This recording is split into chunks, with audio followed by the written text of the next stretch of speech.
Students, welcome in chemistry शिक्षा class. मैं doctor Sirvi sir MP block को कंटिन्यू कर रहे हैं आज की वीडियो के अंदर ग्रुप 16 और आज हम सीखेंगे सल्फर एलोट्रॉप्स। तो आइए स्टार्ट करते हैं बच्चों, साथ साथ में नोट्स बनाते जाइएगा।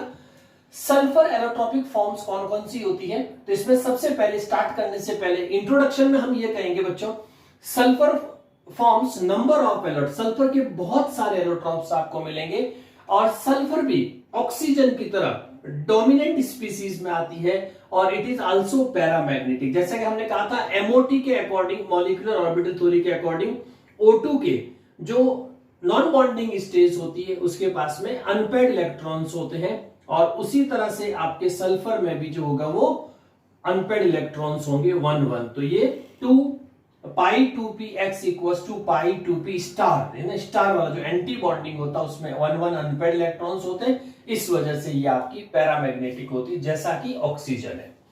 सल्फर एलोट्रॉप्स का मेन दो पार्ट जो इसमें अपन डिवाइड कर रहे हैं टाइप ऑफ सल्फर एलोट्रॉप्स में, एक होता है रोम्बिक सल्फर फर्स्ट और दूसरा मोनोक्लिनिक सल्फर। ये दो तरह के सल्फर एलोट्रॉप्स होते हैं।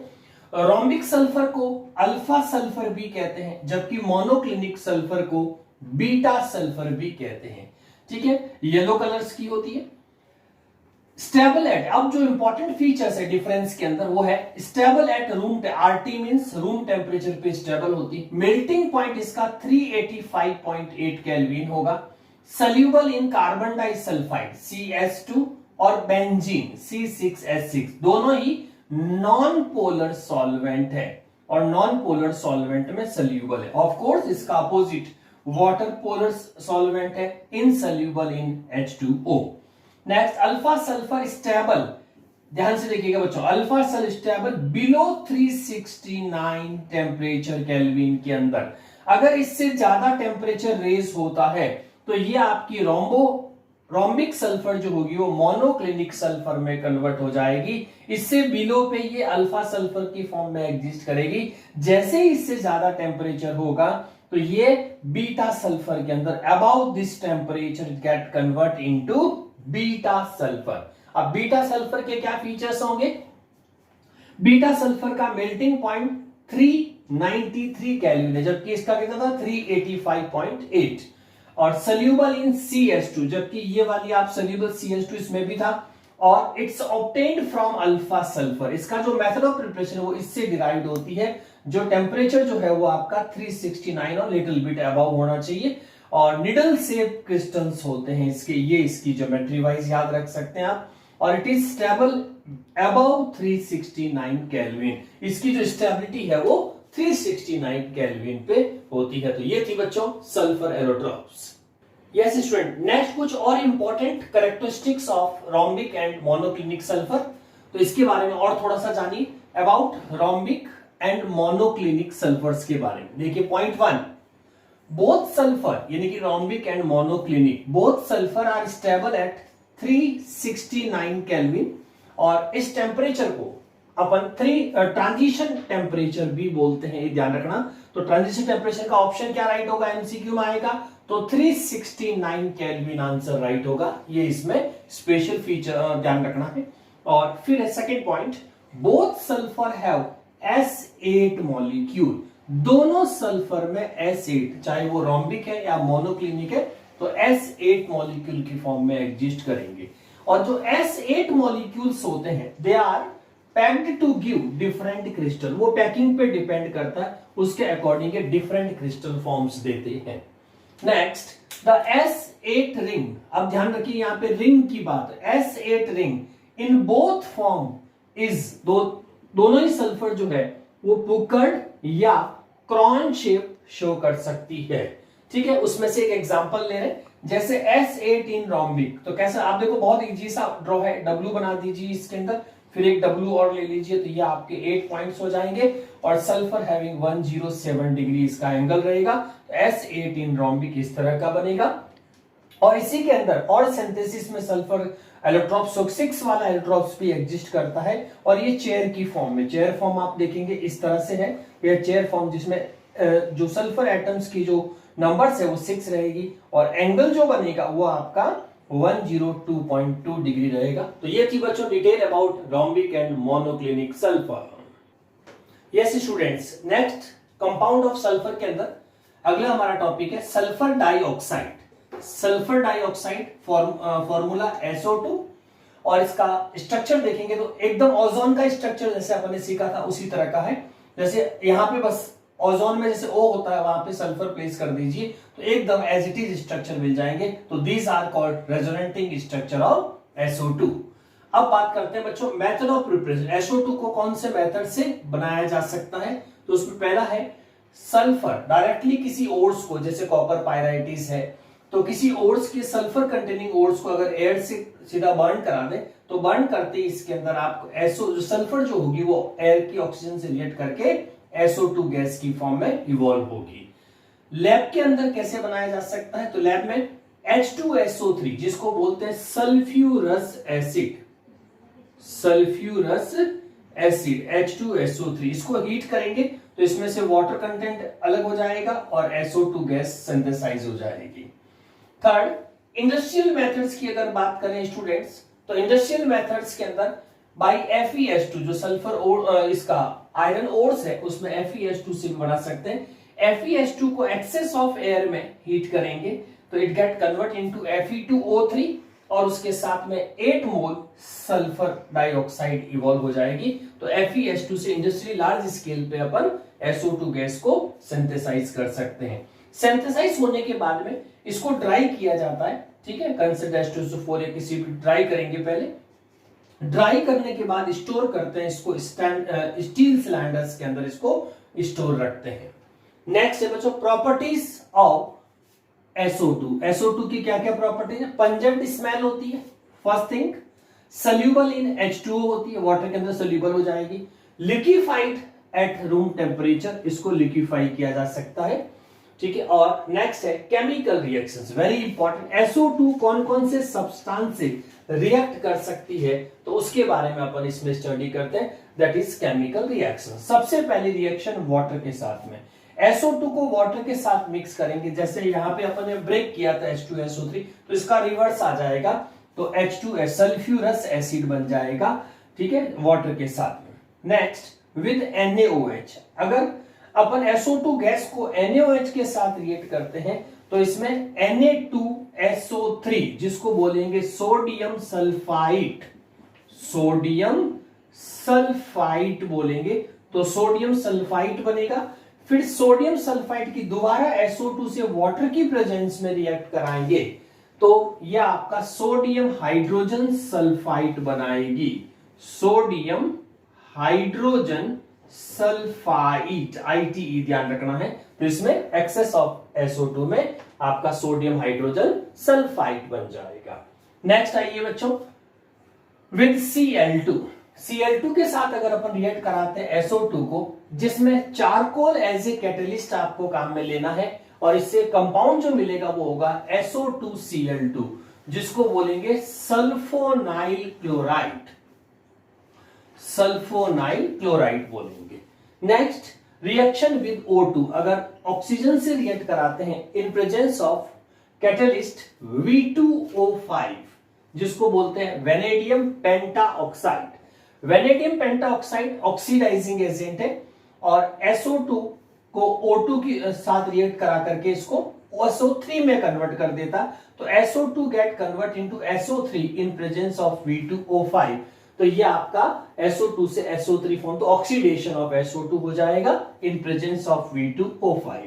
नेक्स्ट मॉइस्ट CO2, थोड़ा सा अगर मॉइस्ट SO2 है, मॉइस्ट SO2 जो वर्क करती है रिड्यूसिंग एजेंट का वर्क, ड्राई नहीं मॉइस्ट SO2 लेनी है और वो आपका बहुत अच्छा रिड्यूसिंग एजेंट का वर्क करेगी। जैसे दो रिएक्शन इस रिड्यूसिंग एजेंट के प्रूव है, जैसे आपके पास आयरन, अगर आयरन जो है Fe2+ SO2 मॉइस्ट मतलब वाटर के साथ में रिएक्ट करते हैं तो इसमें FeSO4 और H आयंस की फॉर्म में आपको रिएक्शंस कंप्लीट मिलेगी जिसमें इसका रिडक्शन हो जाएगा, मतलब जो स्पीसीज होगी उसका रिडक्शन हो जाएगा। SO2 MnO4- पर मैग्नेट आयन वाटर की प्रेजेंस में करेंगे तो SO4 H आयन और Mn+2, तो MnO4-1 से Mn+2 जो बनता है बच्चों ये आपका एक तरह से रिड्यूसिंग, क्योंकि MnO4 के अंदर आप ध्यान से देखेंगे तो ऑक्सीडेशन स्टेट अगर Mn की अपन निकालते हैं तो उस केस में स्टूडेंट्स आपको जो इसमें 7 मिल जाएगी X के बेसिस पे, और यहां पे इसकी ऑक्सीडेशन स्टेट कितनी हो जाएगी 2, ठीक है। और ये वाला 3 Fe3 से Fe2, ये ध्यान रखना Fe3 से Fe2 है फर्स्ट रिएक्शन के अंदर। इसमें MnO4 -7 से 2 हो रहा है तो ये भी रिडक्शन है, 3 से 2 हो रहा है Fe का तो ये भी क्या है आपका रिडक्शन है। तो ये रिडक्शन के दो प्रूव हो जाएंगे। तो दोनों रिएक्शन ये प्रूव करती है कि इसमें SO2 जो है वो मॉइस्ट फॉर्म के अंदर रिड्यूसिंग एजेंट का वर्क कर रही है, तो ये इसका प्रूव हो गया। तो MCQs पूछ सकते हैं which one reaction is suitable for prove the reducing agent as a SO2। Uses की बात करते हैं। यूजेस क्या हो सकते हैं SO2 के? रिफाइनिंग में बहुत अच्छा यूज है, पेट्रोलियम और शुगर की रिफाइनिंग में सबसे ज्यादा यूज SO2 का किया जाता है। ब्लीच यानी कि ब्लीचिंग ऑफ वूल और सिल्क को अगर ब्लीच करना है तो उसमें SO2 सबसे इंपॉर्टेंट रोल प्ले करती है। Antichlor, disinfectant and preservative का वर्क भी आपकी SO2 करती है, ठीक है। Antichlor, disinfectant and preservatives work करेगी।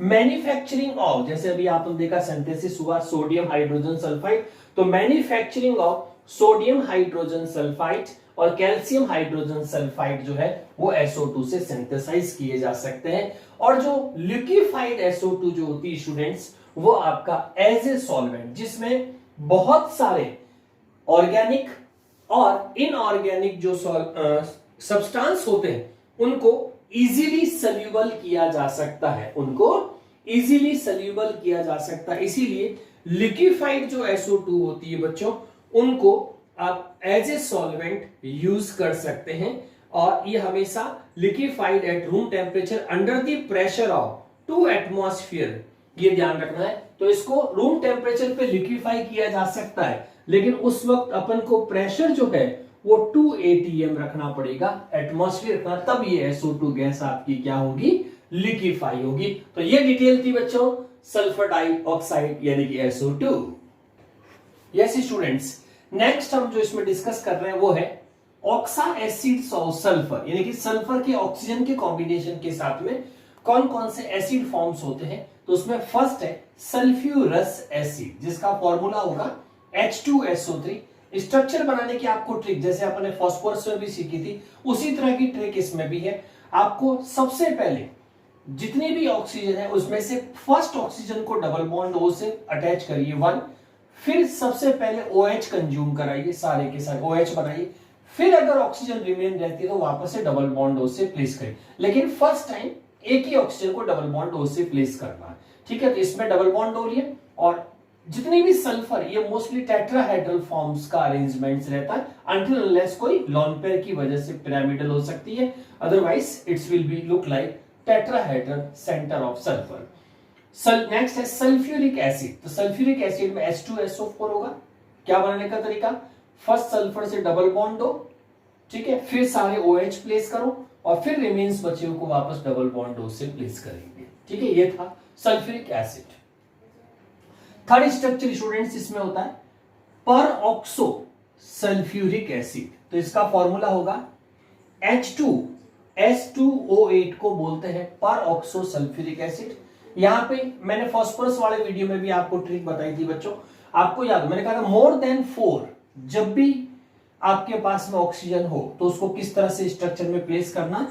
तो पहले तो मोर देन 4 होनी चाहिए, ठीक है। फिर उसमें दो कैटेगरीज आएगी आपके पास में, जिसमें ऑड और इवन, ठीक है। इससे ज्यादा 4 से ज्यादा हो और इवन आ रही हो और या ऑड आ रही हो, तो ऑड आती है तो हमेशा एक ऑक्सीजन आपको इन बिटवीन रखना है, 2 सल्फर सेंटर या फॉस्फोरस सेंटर। अगर इवन नंबर आता है तो उसमें हमेशा पर ऑक्साइड अटैच करना है। तो देखो इसमें कितना आ रहा है, मोर देन 4 है और आपका इवन आ रहा है, तो उस केस में पहले दोनों सल्फर को प्लेस कर दीजिए, सल्फर पे फर्स्ट डबल बॉन्ड दोनों पे लगा दीजिए 1 पहले, फिर 8 के बेसिस पे यहाँ पे परऑक्साइड बॉन्ड बना दीजिए इन बिटवीन सल्फर, और उसके बाद OH को कंज्यूम करा दो पहले, फिर जितनी भी ऑक्सीजन रिमेन्स रहेगी उनको वापस डबल बॉन्ड O से जोड़ेंगे और स्ट्रक्चर इस तरह से ड्रॉ करो कि हर सेंटर सल्फर टेट्राहेड्रिक फॉर्म दिखे, टेट्राहेड्रल फॉर्म में दिखनी चाहिए। फिर है नेक्स्ट पायरो सल्फ्यूरिक एसिड, जिसको ओलियम भी बोलते हैं, इसमें आपका फॉर्मूला होगा H2H2O7। तो यहां पे कितना आया 7, यानी कि ऑड नंबर आ गया। तो ऑड नंबर में परऑक्साइड बॉन्ड नहीं बनेगा, पर ऑड नंबर में सिर्फ सिंगल ऑक्साइड प्लेस करेंगे। तो ये आपकी सिंगल ऑक्सीजन 2 सल्फर, यहां परऑक्साइड है, यहां सिंगल। रूल वही, फर्स्ट ऑक्सीजन को डबल बॉन्ड O से, फिर OH कंज्यूम कराएंगे और उसके बाद रिमेन ऑक्सीजन को दोबारा से डबल बॉन्ड O से अटैच करेंगे और वही सेंटर ऑक्सीजन आपकी टेट्राहेड्रल जैसी दिखनी चाहिए, उसी तरह का स्ट्रक्चर इसमें अरेंज करें। तो ये इसमें बेस्ट ट्रिक बच्चों, how to draw the structure of sulphur ऑक्सा acids.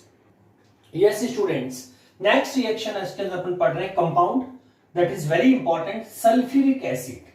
Sulphuric acid का फॉर्मूला होगा H2SO4। इसको किस तरह से सिंथेसाइज किया जाता है उसका अपन डिस्कशन करेंगे और उसके साथ उसकी केमिकल रिएक्शंस भी अपन लर्न करते हैं। आइए स्टूडेंट्स तो सीखते हैं इसको। Sulphuric acid is manufactured by, सबसे पहले ये जो आपको कंप्लीट डायग्राम दिख रहा है ये कांटेक्ट प्रोसेस कहलाता है। तो सबसे पहले H2SO4 is synthesised by contact process, क्योंकि इसमें कांटेक्ट चैम्बर होता है जिसके बेसिस पे इसको कांटेक्ट प्रोसेस बोलते हैं। इस प्रोसेस में क्या क्या कंपार्टमेंट्स होते हैं, तो एक तो आपके पास में सल्फर बर्नर असेंबली में होता है फर्स्ट, सेकंड होता है डस्ट सेपरेटर, ये जो पार्ट दिख रहा है ये आपका डस्ट सेपरेटर होता है। नेक्स्ट जो चैम्बर इसमें होता है उसको H2O स्प्रे चैम्बर बोलते हैं, H2O स्प्रे चैम्बर, अभी मैकेनिज्म बताएंगे। H2O नेक्स्ट जो होता है वो कंसंट्रेट H2SO4 स्प्रे चैम्बर। उसके बाद में इसमें एक आर्सेनिक प्यूरिफायर लगाते हैं और एक प्री हीटर वापस गैस की काइनेटिक एनर्जी को बढ़ाने के लिए, और उसके बाद में वेनेडियम पेंटाऑक्साइड का कांटेक्ट चैम्बर होता है, और लास्टली जो होगा वो कंसंट्रेट H2SO4 के साथ में अपन ओलियम आउट, यानी कि इस मेथड से अपन को ओलियम मिलेगा जिसको हम फर्दर H2SO4 में कन्वर्ट कर सकते हैं। कैसे होगी इस कांटेक्ट प्रोसेस की वो देखिए। सबसे पहले स्टूडेंट जो फर्स्ट चैम्बर आपको दिख रहा है इसके अंदर आपको सल्फर ओर्स, किसी भी मेटल की जो सल्फर ओर्स होती है जिसमें सल्फर कंटेंट हो, तो सल्फर ओर्स की कोई भी मेटल, जैसे कॉपर पायराइटिस लेकर के मटेरियल को इसमें प्लेस कर देंगे ये मटेरियल, और इसमें O2 सप्लाई करेंगे, और O2 जैसे जैसे इसमें रिएक्ट करेगी, क्योंकि ये पूरा सल्फर बर्नर है तो फ्लेम के साथ इसको बर्न करेंगे, तो सल्फर जैसे ही ऑक्सीजन के कांटेक्ट में आएगी तो ये आपकी S जो होगा सबसे पहले, है ना, तो इसमें से जो S होगा वो ऑक्सीजन से रिएक्ट करके क्या बना देगा SO2, यहां ओनली S लिख दीजिए। S प्लस O2 जो होगी वो इम्प्योर SO2 में कन्वर्ट हो जाएगी, तो इस चैम्बर से जो निकलेगा वो आपका कहलाएगा SO2 गैस, क्योंकि ये किसी मेटल की ओर से ऑब्टेन्ड हुई है, इसीलिए स्टार्टिंग में आपकी जो सल्फर डाइऑक्साइड्स होती है वो हाईली इम्प्योर होती है, हाईली इम्प्योर होती है। इसमें देखेंगे बच्चों इम्प्योर, अब इम्प्योरिटी में सबसे पहले जो होता है वो डस्ट सेपरेटर लगाते हैं, जो पार्टिकल्स डस्ट के उनको रोकने के लिए यहाँ डस्ट सेपरेटर लगा देते हैं। गैस इसमें से पास होकर के नेक्स्ट चैम्बर में चली जाएगी और इसमें डस्ट पार्टिकल यहीं पे होल्ड करें, जिसको बोलते हैं dust precipitator. Dust precipitate dust particles को सारा होल्ड कर देगा और SO2 गैस इसमें से पास होकर के नेक्स्ट चैम्बर में, गैस है तो वो हीट की प्रेजेंस में ऊपर की तरफ फ्लो करेगी हाई प्रेशर से। इसमें अपन क्या करेंगे H2O का बहुत ही मिस्ट टाइप स्प्रे करेंगे, ताकि जो वाटर सल्यूबल इंप्योरिटीज है वो सारा का सारा, यानी कि वॉशिंग ऑफ SO2 और कूलिंग टॉवर कहलाता है ये, वॉशिंग एंड कूलिंग टॉवर। ठीक है, तो SO2 गैस कंप्लीटली वॉश हो जाएगी, वाटर सल्यूबल इंप्योरिटी सारी इसमें से निकल जाएगी और ये SO2 गैस आपकी नेक्स्ट वॉश होने के बाद में नेक्स्ट चैम्बर की तरफ आगे बढ़ेगी इस फ्लो से होती हुई इसमें। ठीक है, अब चूंकि इसमें वाटर के कांटेक्ट में आ गई SO2, वाटर में कांटेक्ट में आने की वजह से वो वेट मॉइस्ट हो गई, अब उसको ड्राई करना है तो उसमें डिहाइड्रेटिंग एजेंट के चैम्बर में फ्लो करवाएंगे। ये जो डिहाइड्रेटिंग चैम्बर होगा ये कंसंट्रेट H2SO4 का बहुत स्मॉल बारीक स्प्रे करेंगे, तो जितना भी SO2 के कांटेक्ट में जो वाटर आया हुआ है वो वाटर पूरा ये एब्जॉर्ब कर लेगा और वेस्ट मटेरियल्स की फॉर्म में आउट हो, इसको ड्राइंग टॉवर बोलते हैं। तो स्प्रे की प्रेजेंस से वाटर की इंप्योरिटी सारी निकलती जाएगी, यानी कि H2O जो होगा वो आउट हो जाएगा कंसंट्रेट H2SO4 के साथ में, और आपकी जो SO2 गैस होगी वो ड्राई होकर के नेक्स्ट चैम्बर की तरफ जाएगी। इसको अपन यहां पे कह सकते हैं कि यहां से जो SO2 आउट होगी वो आपकी ड्राई SO2 और जो फर्दर आगे ऑक्सीजन रिएक्शंस करने के लिए प्रोसीड हो जाएगी। लेकिन इससे पहले यहां पे जो इंपॉर्टेंट चीज है स्टूडेंट, अभी भी एक इंप्योरिटी ऐसी है जो रिमूव नहीं हुई है, जिसको आर्सेनिक इंप्योरिटीज बोलते हैं, जो स्प्रे ऑफ वाटर से, डस्ट सेपरेटर से या कंसिडर H2SO4 की प्रेजेंस में रिमूव नहीं होती। इसके लिए आर्सेनिक इंप्योरिटी को हटाने के लिए इसमें gelatinous hydrated ferric oxide use करते हैं। जिलेटिनियस केमिकल का नाम याद रखिएगा, gelatinous hydrated ferric oxide Fe2O3 use करते हैं। इससे जब आपकी SO2 गैस पास होगी तो यहां आर्सेनिक इंप्योरिटी सारी एब्जॉर्ब हो जाएगी। फिर ये गैस, अब यहां आते थे गैस काफी जो काइनेटिक एनर्जी लूज हो जाती है, तो वापस नेक्स्ट चैम्बर में रिएक्शन करानी है, इसीलिए उससे पहले उसकी काइनेटिक एनर्जी इंक्रीज करनी है। और काइनेटिक इंक्रीज करने के लिए प्री हीटर लगा देते हैं, और ये प्री हीटर गैस की काइनेटिक एनर्जी को इंक्रीज कर देगा, जिससे गैस वापस से जो होगी मूवमेंट जो होगा वो फास्ट हो जाएगा, कॉलिजन फास्ट हो जाएंगे। नेक्स्ट चैम्बर वेरी इंपॉर्टेंट, जिसको कॉन्टैक्ट चैम्बर या इसको बोलते हैं कैटालाइटिक कन्वर्टर, इसको कॉन्टैक्ट चैम्बर भी बोलते हैं या इसको कहते हैं कैटालाइटिक कन्वर्टर भी बोलते हैं। ठीक है, इसमें students oxidising agent vanadium pentoxide place कर देते हैं, और SO2 जैसे ही वेनेडियम पेंटाऑक्साइड की कांटेक्ट में आएगी, जो कि एक ऑक्सीडाइजिंग एजेंट है, ये इस चैम्बर के अंदर SO2 ऑक्सीजन से रिएक्ट करेगा और SO3 में कन्वर्ट हो जाएगा, सल्फर ट्राइऑक्साइड। नाउ अब जो यहां तक आने के बाद में जो SO2 आगे, इसको बोलते हैं प्योर फॉर्म, क्योंकि स्टार्टिंग में ये कैसी थी, इम्प्योर थी। अब कैसा हो गया, यहां आते आते प्योर फॉर्म आ गई। ठीक है, तो ये प्योर फॉर्म हो गई। अब इसमें से SO3 सल्फर ट्राइऑक्साइड होगा, वो नेक्स्ट चैम्बर में जाएगी, जहां पे जैसे ही वो H2SO4 के स्प्रे के कांटेक्ट में आएगी, तो देखो आपके पास में क्या है, H2SO4 और उसके साथ में क्या है, SO3, ऐड करो H2S2O7, जिसको क्या बोलते हैं, कोलियम। जब ये क्वार्ट्ज से पास होगी तो उसमें ऑटोमेटिकली ये फ्यूज्ड होकर के ओलियम में कन्वर्ट हो जाएगी, और जब हम ओलियम को वाटर के साथ ऐड करेंगे तो ये automatically double mole of H2SO4 देंगे। अब इसमें जो सबसे इंपॉर्टेंट चीज सीखनी है बच्चों, ये तो था कि ये कांटेक्ट प्रोसेस वर्क कैसे करेगा। अब इसमें मेथड्स के अंदर रिएक्शन कहां पे आई वो अपन सीखते हैं, वेरी इंपॉर्टेंट, क्योंकि रिएक्शन को अपन को अलग से हाईलाइट करना। तो अब ध्यान से देखिए मेथड रिएक्शन कहां पे हुई। तो सबसे पहले अपन बात करते हैं बच्चों स्टेप 1। स्टेप 1 में जो फर्स्ट चैम्बर आपको दिख रहा है ये वाला, जिसको अपन बोलते हैं सल्फर बर्नर, तो फर्स्ट रिएक्शन यहां पे हुई। ठीक है, क्या रहा कि कोई भी सल्फर ओर्स मेटल वाली से सल्फर जो बर्नर की प्रेजेंस में एयर के कांटेक्ट में जैसी आएगी सल्फर बर्नर में, तो it get convert into SO2। तो ये फर्स्ट चैम्बर, यहां पे जो रिएक्शंस हुई है सल्फर बर्नर के अंदर, वो ये वाली रिएक्शन है, सल्फर डाइऑक्साइड फॉर्मेशन होगा। लेकिन चूंकि ये सल्फर कहीं और से ऑब्टेन हुई है, तो इसमें बहुत सारी इंप्योरिटी है, इसीलिए हमको जो SO2 ऑब्टेन हो रही है, ये कैसी ऑब्टेन हो रही है, इम्प्योर। फिर हमने डस्ट सेपरेटर लगा दिया, तो डस्ट को यहां पे सेपरेट कर दिया, वाटर सोल्यूबल को यहां पे कर दिया, इस जगह पे आपने ड्राई कर दिया। ड्राई करने के बाद आर्सेनिक इंप्योरिटी रिमूव कर दी, जिसमें जिलेटिनस हाइड्रेटेड फेरिक ऑक्साइड, फिर काइनेटिक एनर्जीज बढ़ा दी। तो अब देखो सेकंड रिएक्शन सीधी आपकी कांटेक्ट चैम्बर में हुई, इसके बीच में कोई रिएक्शन नहीं हुई, ये सिर्फ प्यूरिफिकेशन प्रोसेस है, क्योंकि आगे हमको जो प्योर फॉर्म में H2SO4 चाहिए, उसके लिए SO2 गैस का प्योरेस्ट फॉर्म होना जरूरी है, और इसीलिए जितने भी कंपार्टमेंट्स है ये सारे प्यूरिफायर का वर्क करते हैं। तो सेकेंड रिएक्शन सीधी आपको फर्स्ट से यहां पे मिलेगी।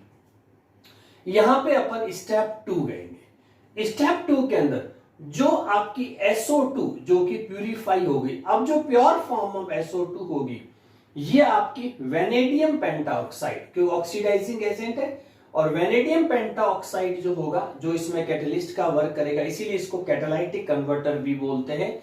तो ये इससे रिएक्ट करके SO3 गैस बना देगा, जिसको सल्फर ट्राइऑक्साइड बोलेंगे। तो ये ओनली रिएक्शन इंडिविजुअल भी पूछ सकते हैं कि इसमें से कांटेक्ट चैम्बर की रिएक्शंस कौन सी है, तो ये वाली कहलाएगी आपकी कॉन्टैक्ट चैम्बर रिएक्शन, ठीक है। और उसके बाद जैसे ही ये फर्दर जो स्टेप 3 के अंदर जाएंगे तो स्टेप 3 में ये जो आपकी SO3 गैस है वो क्वार्ट्ज की प्रेजेंस में अगर कंसंट्रेट H2SO4 के कांटेक्ट में आते हैं तो इससे यानी कि थर्ड रिएक्शन इस चैम्बर के अंदर होगी और ये आपका बनाएगी H2S2O7 जो बहुत ही फेमस है, ओलियम के नाम से जाना जाता है। फिर फर्दर कोई रिएक्शन नहीं होगी, ये 3 स्टेप में कंप्लीट हो जाएगा।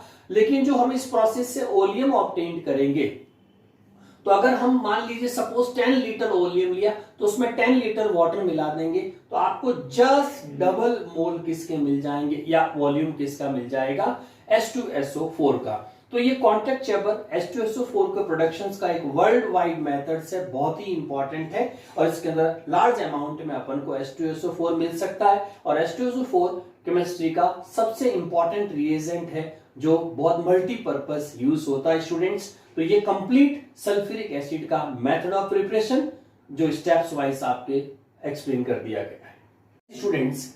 अब सल्फ्यूरिक एसिड सिंथेसिस के बाद में इसी कॉन्टैक्ट प्रोसेस के अंदर मेन कुछ इंपॉर्टेंट पॉइंट्स नोट याद रखने हैं, वो किस तरह से होंगे वो ध्यान से देखिए। H2SO4 सिंथेसिस के बाद में नोट नंबर 1, जो हमने H2SO4 सिंथेसिस किया कॉन्टैक्ट प्रोसेस से इस एक्सोथर्मिक, ये जो रिएक्शन होती है एक्सोथर्मिक है, रिवर्सिबल है पूरा कॉन्टैक्ट प्रोसेस और फॉरवर्ड रिएक्शंस है, लीड्स टू तो कई बार वॉल्यूम डिक्रीज हो जाता है, ठीक है, क्योंकि एक्सोथर्मिक भी है, रिवर्सिबल फॉरवर्ड डायरेक्शन में जा रहे तो टोटल वॉल्यूम जो डिक्रीज हो जाता है। अब इस वॉल्यूम को मेंटेन रखने के लिए नोट नंबर 2 में ध्यान रखिए, इसीलिए इस रिएक्शंस को फॉरवर्ड और फेवरेबल कंडीशंस रखने के लिए लो टेम्परेचर को लो किया जाएगा, प्रेशर हाई होना चाहिए।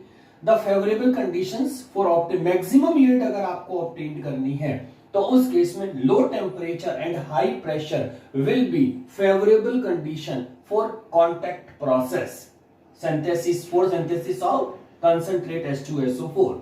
नोट नंबर 3, बट टेम्परेचर इतना लो नहीं हो, temperature should not be very low, otherwise the rate of reaction, क्योंकि आप देखेंगे टेम्परेचर जो होता है वो काइनेटिक एनर्जी के लिए रेस्पॉन्सिबल होता है और जैसे ही आप टेम्परेचर को बहुत ज्यादा लो कर देंगे तो काइनेटिक एनर्जी का जो लेवल है वो भी डिक्रीज हो जाएगा, जिससे आपकी रिएक्शन स्लो हो जाए। क्योंकि हम ये चाहते हैं कॉन्टैक्ट प्रोसेस का जो रिएक्शन वो fast, rate of reaction fast होनी चाहिए, लेकिन आप टेम्परेचर एक लिमिट से ज्यादा अगर लो करेंगे जो फेवरेबल तो होगा लेकिन वो काइनेटिक एनर्जी कम हो जाएगी, जिसके चलते रेट ऑफ रिएक्शन स्लो होगा तो प्रोसेस आपका काफी स्लो चलेगा, टाइम ज्यादा लगेगा ओलियम सिंथेसिस में। नेक्स्ट जो हम इसमें एक्सोथर्मिक की बात कर रहे हैं स्टूडेंट्स, जैसे यहां पे हमने कहा एक्सोथर्मिक, तो जो ये आपका जो कॉन्टैक्ट चैम्बर की रिएक्शन है इसको अपन बोलते हैं कॉन्टैक्ट चैम्बर रिएक्शन। ये जो कॉन्टैक्ट चैम्बर रिएक्शन जो अपन ने सेकंड पॉइंट पे लिखी थी H2SO4 सिंथेसिस में, उसमें देख ये जो V2O5 की प्रेजेंट कॉन्टैक्ट चैम्बर, ये अलग से भी कई बार पूछते हैं which one reaction is contact chamber reaction. तो कॉन्टैक्ट चैम्बर रिएक्शन में SO2 प्योर फॉर्म जो होती है वो वेनेडियम पेंटाऑक्साइड की प्रेजेंस में ऑक्सीडाइज्ड होकर के सल्फर ट्राइऑक्साइड बनाते हैं और ये आपका एक्सोथर्मिक प्रोसेस है और इसमें हीट जो रिलीज हो रही है वो नेगेटिव के अंदर 196.6 किलो जूल पर मोल है, जो प्रोसेस को एक्सोथर्मिक होने का प्रूव करता है। और उसके बाद फिर अपन इस H2SO4 के SO3 के साथ में H2SO4 स्प्रे करते हैं तो that will get convert into oleum, इससे फिर आपको ओलियम और फिर ओलियम से फर्दर अपन डाइल्यूट करके H2SO4 ऑब्टेन कर सकते हैं। ऑप्टिमम कंडीशंस क्या हो सकती है कॉन्टैक्ट प्रोसेस पे जहां पे मैक्सिमम यील्ड अपन को मिले, तो वहां पे इन प्रैक्टिस जो कॉन्टैक्ट चैम्बर अपन ने जस्ट पहले बनाया तो पूरा जो प्रोसेस देखा आपने उसमें प्रेशर को 2 बार तक मेंटेन किया जाता है। याद रखनी ये कंडीशन वेरी इंपॉर्टेंट है एमसीक्यू के अंदर। Temperature 720 kelvin, catalyst vanadium pentoxide, एक बार याद करिए वापस से, प्रेशर 2 बार, टेम्परेचर 720 केल्विन और कैटलिस्ट वेनेडियम पेंटाऑक्साइड होगा, तो ये मैक्सिमम यील्ड दे देगा। इस पे ही इस कॉन्टैक्ट प्रोसेस को रन किया जाता है। नेक्स्ट है डाइल्यूशन।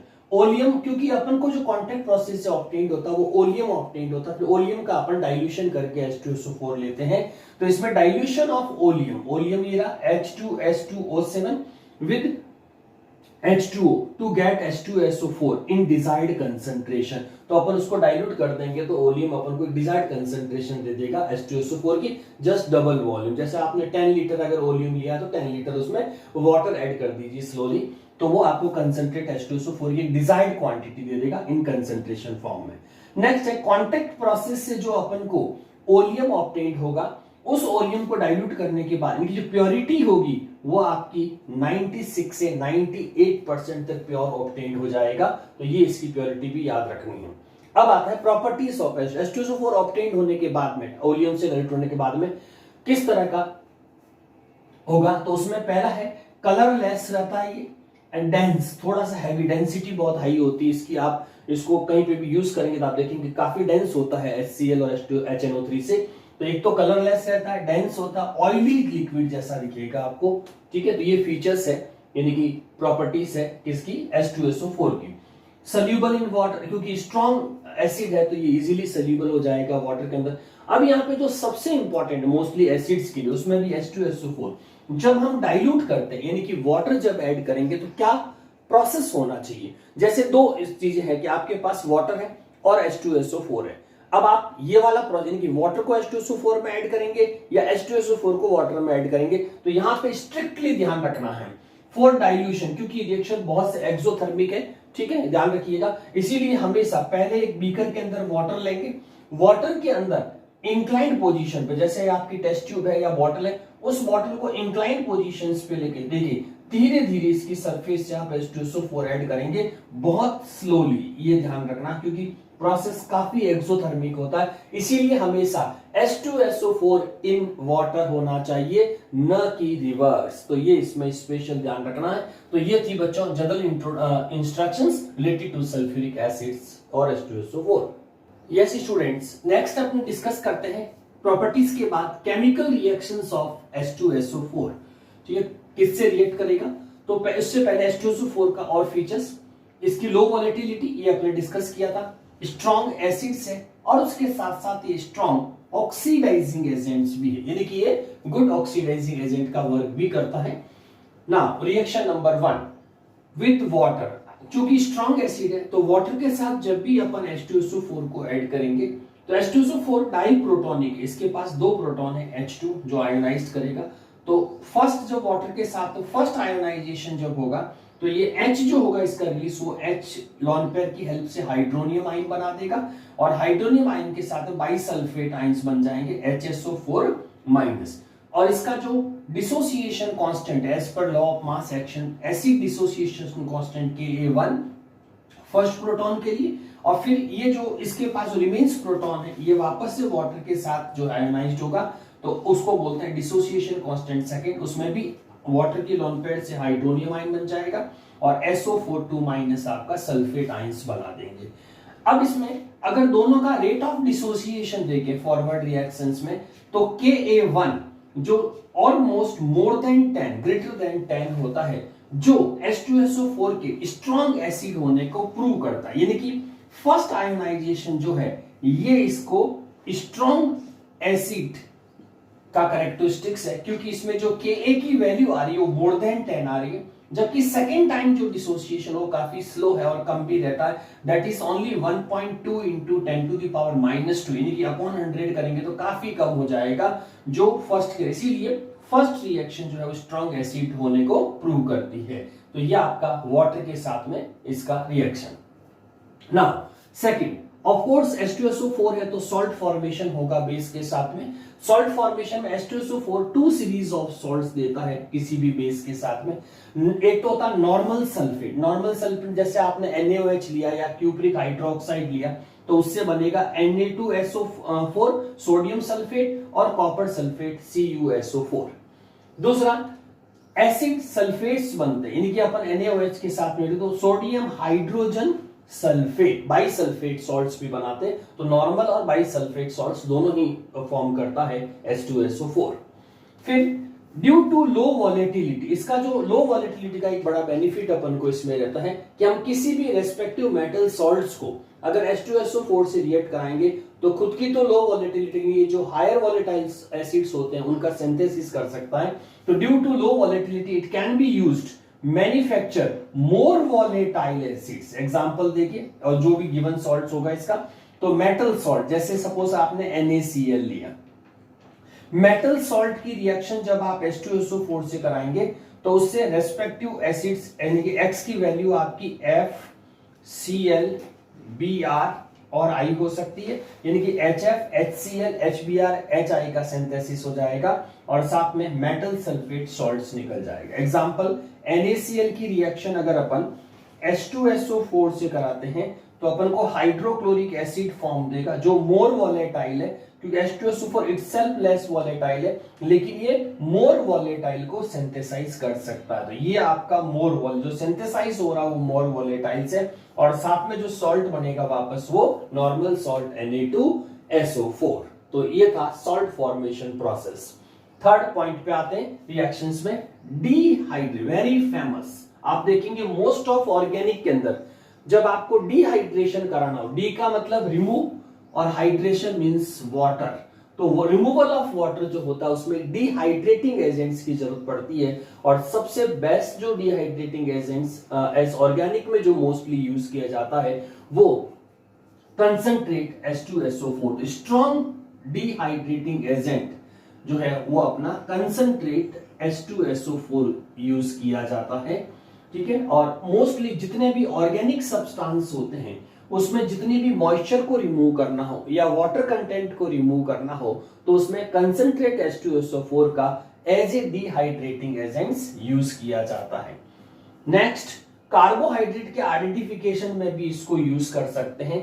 कार्बोहाइड्रेट्स जो होगा, जैसे आपके पास टेस्ट ट्यूब है, इसके अंदर आप थोड़ा सा शुगर वगैरह, सुक्रोज जिसको बोले, शुगर ले लीजिए, और इस शुगर के अंदर जैसे ही आप कंसंट्रेट H2SO4 ऐड करेंगे तो ये इतना एक्सोथर्मिक होता है कि ये सारे बॉन्ड्स को ब्रेक करके उसकी चारिंग कर देगा। तो चारिंग एक्शन ऑन कार्बोहाइड्रेट पूरा ब्लैक कर देगा, उसको चारिंग बर्न कर देगा पूरा का पूरा। तो जैसे ये अपने पास में शुगर है और इस शुगर का कंसंट्रेट H2SO4 की प्रेजेंस में तो कार्बन सारे फ्री हो जाएंगे और साथ में 11 मोल H2O निकल जाएगा। तो that charring prove that the given compound is carbohydrate. दूसरा, इसको जैसे आपका मान लीजिए नकली घी वगैरह जो होते हैं उसमें भी इसको यूज कर सकते हैं। आप घी को टेस्ट ट्यूब में ले लीजिए थोड़ा सा, ठीक, आइडेंटिफिकेशन कर सकते हैं कि आपका घी मिक्स तो नहीं है, तो उसमें पहले आप घी एज ए सैंपल ले लीजिए, उसमें कुछ कंटेंट H2SO4 के ऐड करिए। अगर उसमें चारिंग हो रही है इसका मतलब घी के साथ में स्टार्च या ऐसा कोई सब्सटेंस मिक्स्ड है जो कार्बोहाइड्रेट प्रॉपर्टी रखता है, तो वो उसमें मिक्स्ड घी कहलाएगा, या नकली घी का आइडेंटिफिकेशन टेस्ट भी H2SO4 से किया जा सकता है। Yes students, next reaction discuss करते हैं अपन, oxidation reaction for H2SO4। First, hot concentrate H2SO4 थोड़ा सा हीट फॉर्म, वार्म फॉर्म में रखेंगे तो मॉडरेटली ऑक्सीडाइजिंग एजेंट का काम करता है, स्ट्रॉन्ग ऑक्सीडाइजिंग एजेंट।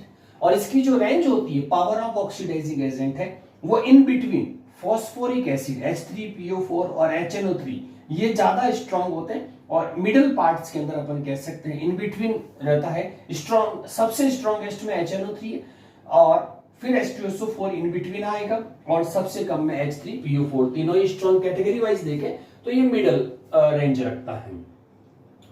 फिर both metal and non metals are oxidised by concentrate H2SO4 जो है वो मेटल का भी ऑक्सीडेशन कर सकता है और नॉन मेटल का भी ऑक्सीडेशन कर सकता है, ठीक है। विच गेट, और जब भी इसका ऑक्सीडेशन करेगा ये मेटल नॉन मेटल का तो वो reduce into SO2, sulphur dioxide में रिड्यूस होगा। ये इसकी आइडेंटिटी है। जैसे एग्जांपल देखिए, कॉपर मेटल है, H2SO4 के साथ रिएक्ट करेगा तो कॉपर सल्फेट बनेगा और वाटर के साथ में देखिए मेन फीचर्स बना SO2। तो SO2 फॉर्मेशन ये प्रूव करता है कि इसमें मेटल का आपका रिडक्शन विच है रिड्यूस्ड इनटू इटसेल्फ जो है वो आगे जो SO2 फॉर्मेशन ये रिडक्शन को शो करता है। सल्फर की रिएक्शन, सल्फर क्या है, नॉन मेटल, रिएक्शन H2SO4 से कराएंगे तो इसमें आपको SO2 गैस, तो ये आपका रिड्यूस प्रोसेस हो गया। तो SO2 फॉर्मेशन रिड्यूस प्रोसेस को इंडिकेट करता है। Carbon again non metal, carbon की रिएक्शन H2SO4 से करेंगे तो CO2 और ये देखिए फिर से SO2 फॉर्मेशन आ गया और H2O। तो ये सारे रिडक्शन कैटेगरी से जो इंप्रूव करता है कि ये जो ऑक्सीडाइजिंग एजेंट्स है और itself gate reduced formation of SO2। ठीक है, तो ये था ऑक्सीडेशन रिएक्शंस। अब यूजेस डिस्कस करते हैं। H2SO4 एक बहुत ही इंपॉर्टेंट रिएजेंट है और कई बार स्ट्रेंथ ऑफ नेशन, इंडस्ट्री की जो स्ट्रेंथ ऑफ नेशंस मेजर की जज की जाती है वो H2SO4 की क्वांटिटी के बेसिस पे होता है कि कौन सी कंट्री में कितना H2SO4 लार्ज अमाउंट के अंदर इंडस्ट्री के अंदर सिंथेसाइज किया जाता है और कंज्यूम किया जाता है। यूजेस में फर्स्ट यूज्ड एज प्रीकर्सर, यानी कि कोई भी रिएक्शंस का जो स्टार्टिंग मटेरियल है, प्रीकर्सर का मतलब स्टार्टिंग मटेरियल जो होगा वो H2SO4 से स्टार्ट होगा, जिससे many hundreds of compound synthesise किए जा सकते हैं। और इसको डायग्नोसिस में और लेबोरेटरी के अंदर भी एज ए लेबोरेटरी रिएजेंट में भी सबसे फेमस रिएजेंट में आपका H2SO4 आता है। तो ये H2SO4 के यूजेस में। Next synthesis of fertiliser, fertiliser synthesis में भी H2SO4 का सबसे इंपॉर्टेंट रोल है। जैसे अमोनियम सल्फेट, सुपर फॉस्फेट, ऐसे फर्टिलाइजर्स जो है वो H2SO4 की प्रेजेंस में ही सिंथेसाइज होते हैं या मैन्युफैक्चर होते हैं। पेट्रोलियम की जो रिफाइनिंग, क्रूड ऑयल जो होता है उसकी रिफाइनिंग में भी जो है वो H2SO4 का बहुत इंपॉर्टेंट रोल प्ले होता है। Next manufacturing of pigment, pigment जितने भी सिंथेसाइज होते हैं, सिंथेटिक पिगमेंट्स, पेंट्स में भी इसका यूज किया जाता है। डाई स्टफ्स जितनी भी बनती है उसमें भी H2SO4 का इंपॉर्टेंट रोल होता है। नेक्स्ट जितने भी डिटर्जेंट इंडस्ट्रीज है, डिटर्जेंट इंडस्ट्रीज होगी कॉस्मेटिक्स और डिटर्जेंट इंडस्ट्रीज के अंदर भी इसका बहुत इंपॉर्टेंट रोल होता है। इन मेटलर्जिकल एप्लीकेशंस, मेटलर्जिकल एप्लीकेशंस में देखेंगे, यानी कि मेटल क्लींसिंग एक्शंस जो होता है उसको मेटलर्जिकल एप्लीकेशंस में मेटल को जो क्लीन किया जाता है वो भी पूरा H2SO4 की प्रेजेंस में ही होता है, क्योंकि किसी भी मेटल की क्लीनिंग्स के बाद ही उस मेटल का एनामलिंग, इलेक्ट्रोप्लेटिंग और गैल्वेनाइजेशन हो सकता है, गैल्वेनिंग हो सकती है। तो इसीलिए इसमें इंपॉर्टेंट होता है कि बिफोर एनामलिंग, इलेक्ट्रोप्लेटिंग और गैल्वेनिंग जो करें उससे पहले मेटल का क्लींसिंग एक्शन होना चाहिए और वो H2SO4 से किया जाता है। Next very famous lead storage battery, जो सेकेंडरी बैटरीज होती है जो यूज करते हैं अपन इलेक्ट्रिसिटी के लिए, तो उसमें लेड स्टोरेज बैटरी के अंदर 38% स्ट्रेंथ का H2SO4 यूज किया जाता है इन बिटवीन इलेक्ट्रोड, और तभी इससे अपन बैटरी को रन करते हैं। तो उसमें H2SO4 का सबसे इंपॉर्टेंट रोल होता है। Next manufacturing of nitrocellulose, nitrocellulose को सिंथेसिस में भी इसका यूज किया जाता है। तो इससे नाइट्रोसेल्यूलोज के जितने भी प्रोडक्ट्स बनते हैं उसके अंदर H2SO4 का बहुत इंपॉर्टेंट रोल होता है। तो ये थे स्टूडेंट्स यूजेस ऑफ H2SO4। तो स्टूडेंट्स ये आपका कंप्लीट ग्रुप 16 का आपका वीडियो, यहां तक आपका ग्रुप 16 एंड होगा। लाइक से सब्सक्राइब करिएगा और इसको बहुत बारीकी से ध्यान से पढ़िएगा बच्चों, क्योंकि ये सारे MCQs छोटे छोटे क्वेश्चंस हैं वो MCQs में बहुत इंपॉर्टेंट है। और नेक्स्ट वीडियो में अपन अगले ग्रुप के साथ मिलते हैं। Thank you for joining.